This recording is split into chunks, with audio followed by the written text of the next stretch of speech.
Yo, what's going on, peeps? We back with another vid.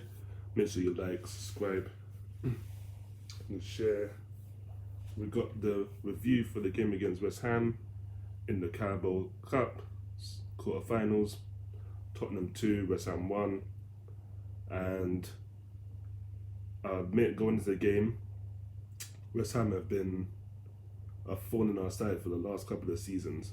I say, especially since David Moyes has been at the helm, they've been giving us problems, getting draws, getting wins. I think Antonio got the first goal or something at the new stadium we lost. It weren't great, but but yesterday it seems like we had a plan. We had a few fringe players in there, like Bergwijn was in there, Doherty was in there.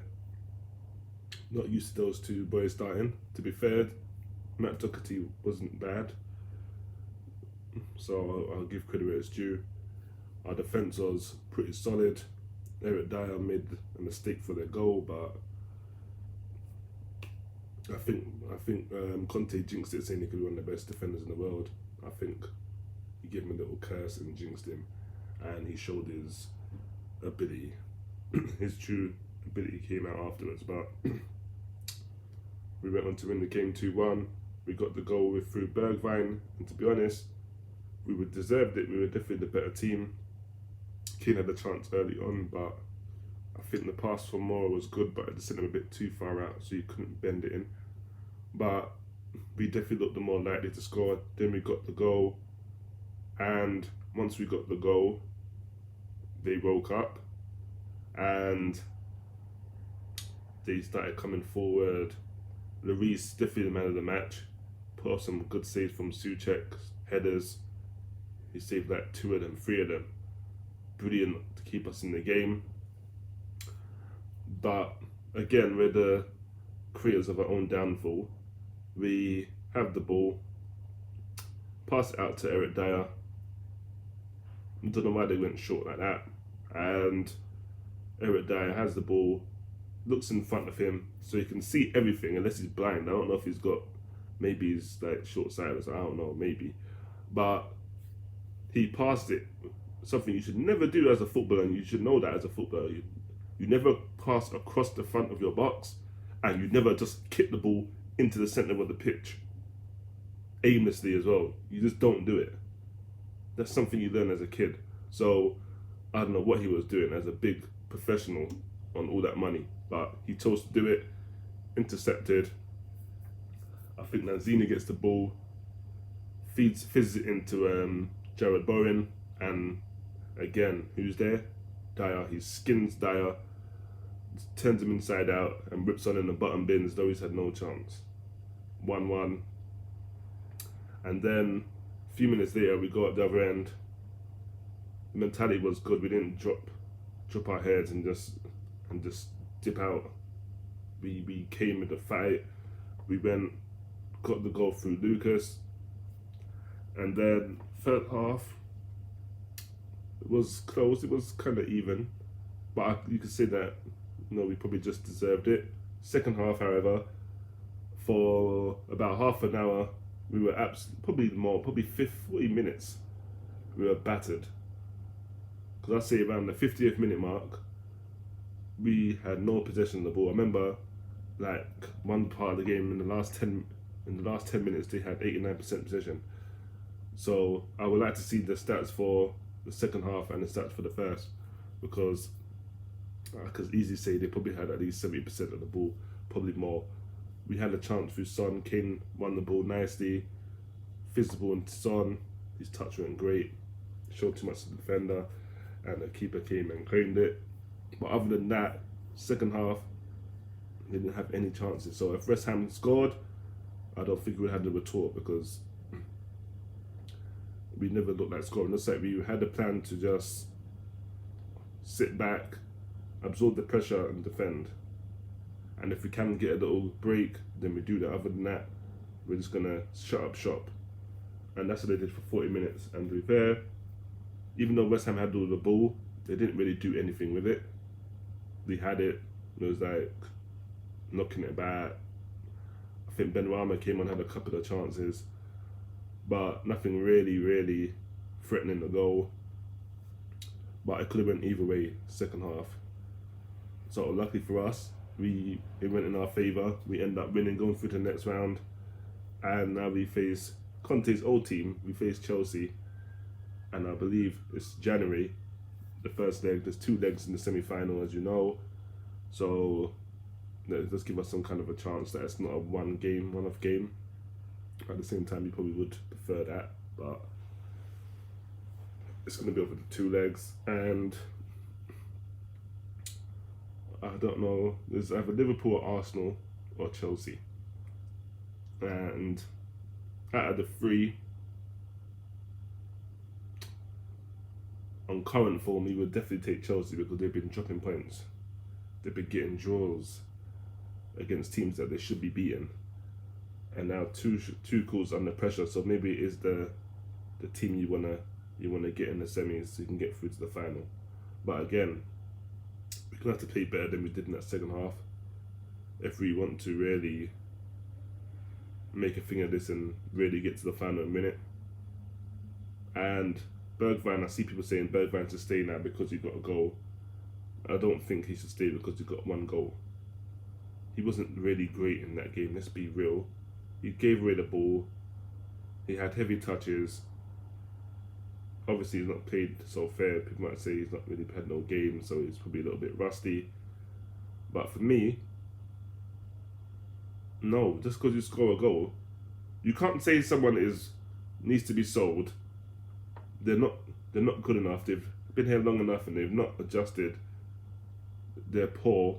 They don't score enough and they don't contribute enough.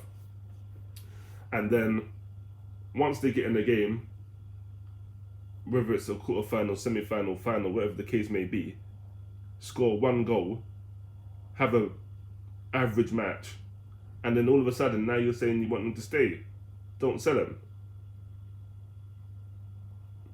I don't understand. I don't get it. The fans are so fickle at times, it's unreal. You see me, this is an unbiased fan, so you're not getting no bias from me. He scored a goal, cool. That's what you're there to do. And you don't do it enough.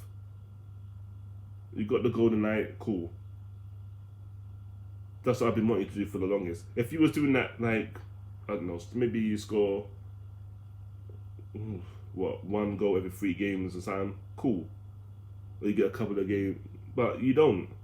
So yeah, you're not good enough. You don't stay because you score a goal against West Ham in a quarter-final. Where's this fan base at times? It just, and it's not even just this fan base, to be honest. It's all kind of fan bases. Happens every club.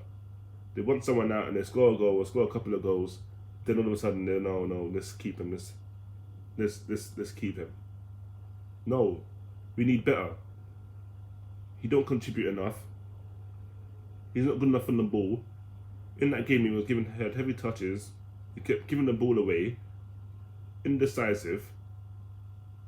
That's not what we need going forward if we want to win anything. Because he was playing on that right-hand side, I believe, and or the left, and his output and Sonny's output, 2 different type of outputs.